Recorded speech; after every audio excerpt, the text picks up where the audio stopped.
Мисията на Фондация Дигнита е превенция на трафика на хора и застъпничество и подпомагане на жертвите. През 2022 година всъщност се изправихме пред едно ново предизвикателство. Работим с уязвими групи.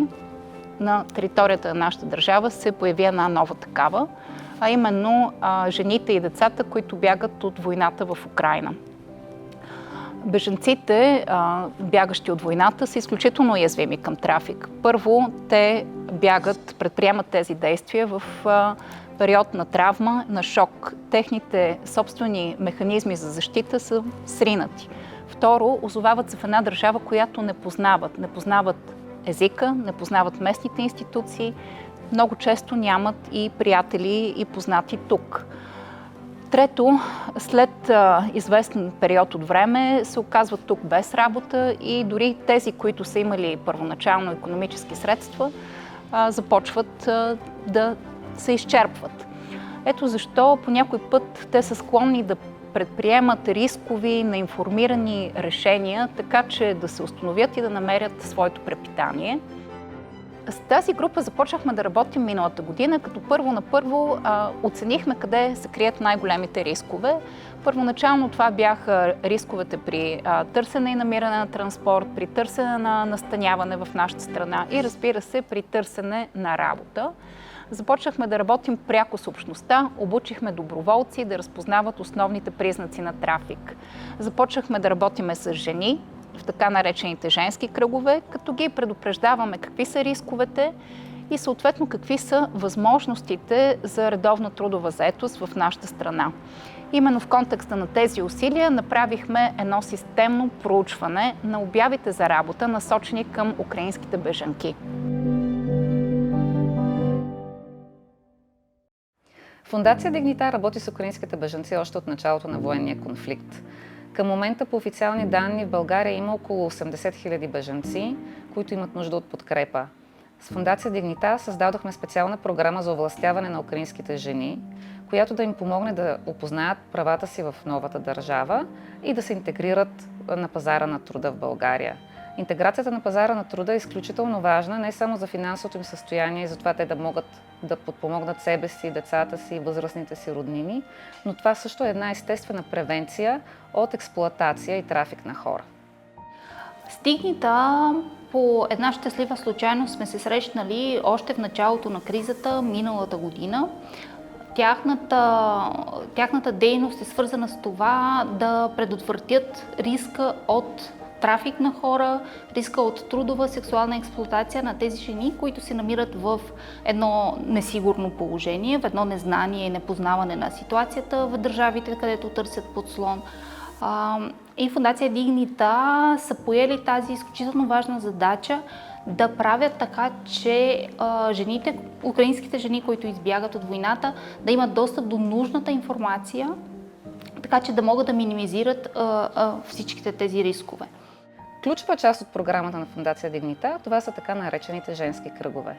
Това са информационни събития, които събират украинските жени, заедно с експерти в определени сфери, които ги насочват към това как да кандидатстват за работа, какви са правата им на пазара на труда, свързват ги с работодатели, които са отворили за вратите си за украински бежанци и също им обясняват какви биха били възможните рискове в процеса на търсене на работа и в процеса на започване на работа. Ние от Украински дом съвместно с Фондация Дигнита провеждаме женски кръгове на територия на Варна.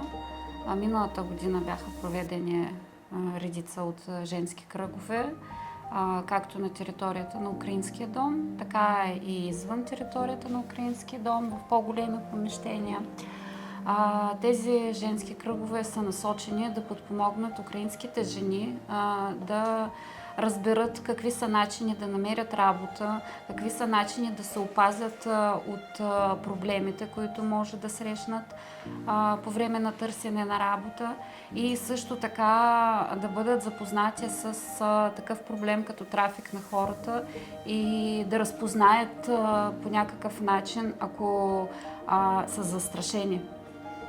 Проблемите, с които се сблъскват украинските бежанки в България, са много и различни.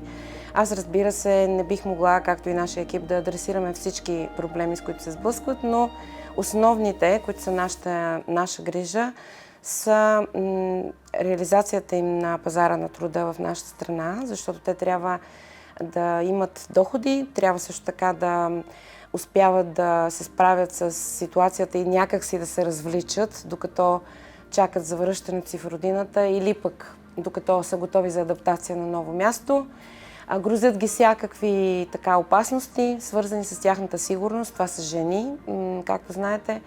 Повечето от тях са в България, защото мъжете им воюват.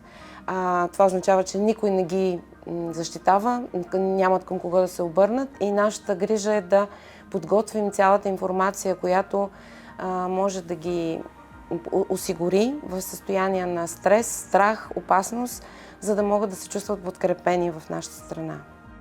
Благодарение на фонд Активни граждани България, Фондация Дигнита успя да достигне до много украински жени. Искрено се надявам, че сме помогнали те да се интегрират на пазара на труда в България, да намерят мястото си тук и разбира се, да сме ги опазили от опасности.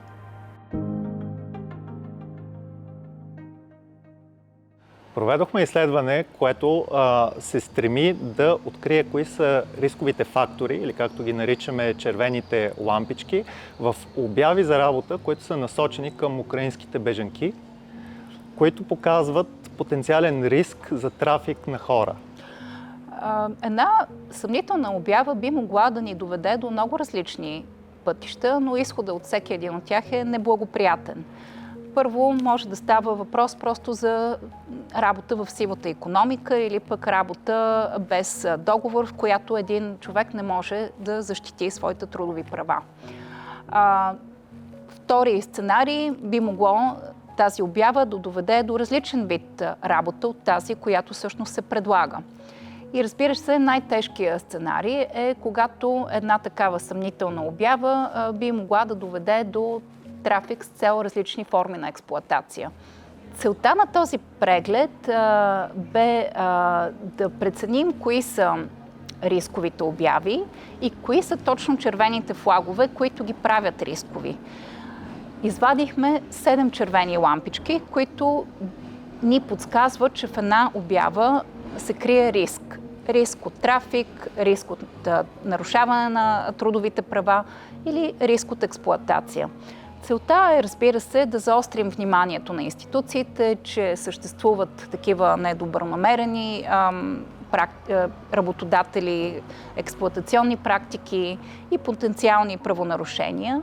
И разбира се, да информираме украинските бежанки как да избягват клопките на експлоатация. Най-големите рискове при една обява, независимо дали е насочена към украински бежанци или към българи, е когато се изисква лична информация, която не би трябвало да се изисква на етап първоначален разговор или първо интервю. Типа на лична карта, снимка на кандидата в, например, социални сайтове, социални мрежи. Подобна лична информация, която се изисква, това е сигнал, че има нещо нередно. Също когато не се изисква пък абсолютно никаква информация за кандидата за работа, т.е. обратния сценарий, когато не се изисква дори CV, това също е съмнително. Съмнително е, когато няма информация за фирмата работодател, нито в обявата, нито се намира такава в интернет.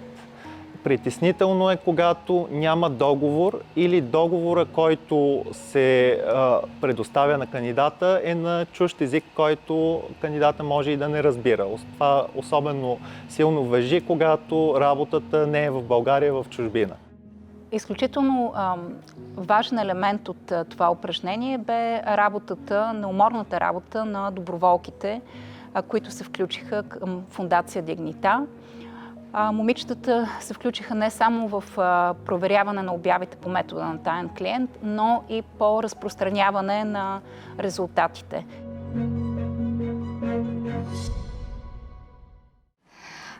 Аз съм наполовина българка, наполовина украинка. Майка ми е от Украйна. Работя като доброволец в Фондация Дигнита от октомври 2021. Миналата година се присъединих към Център Отворени врати, когато се отвори кризисният център за украинските бежанци и така се роди нашия общ проект і съвместна работа между двете організації. Вітаю, мене звати Оксана, я волонтер з України. Наразі живу та працюю в Болгарії вже більше року.